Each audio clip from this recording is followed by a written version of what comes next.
Multi-million-dollar production lines have been pumping out some of Afghanistan's most popular fizzy drinks. Despite all the turmoil over the last 20 years, these bottles have not only retained their local base, but they've now found a market in 28 countries. It's an important economic lifeline for hundreds of workers and associated supply chain industries. Since the collapse of the former government, Afghanistan's exports have declined.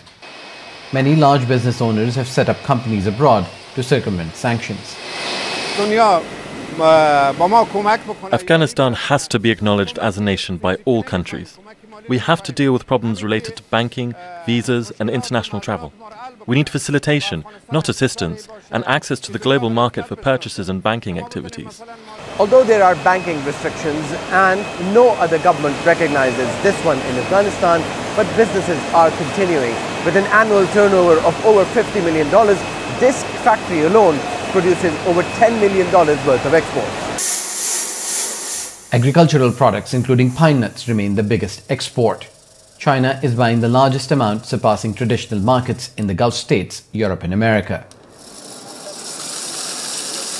Once polished, roasted, sorted, they fetch a higher price. But Chinese importers buy non-processed or raw pine nuts.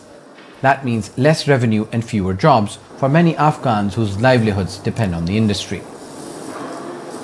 Because of drug trafficking, cargoes from Afghanistan go through extra scrutiny. That has a further impact on exports. Most of the time, our neighbors purchase Afghan pine nuts at a reduced cost or smuggle them. Then they export to other nations. We require facilitation for regular trade. There should be arrangements between governments for businessmen on both sides.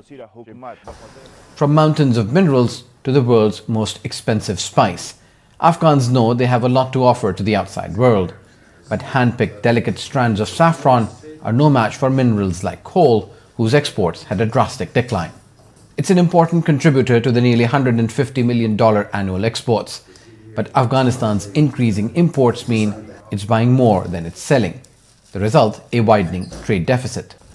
And unless the current government comes up with a comprehensive economic plan and external restrictions on Afghanistan are eased, its industry is unlikely to flourish. Sama Mijaved, Al Jazeera, Herat. Make sure to subscribe to our channel to get the latest news from Al Jazeera.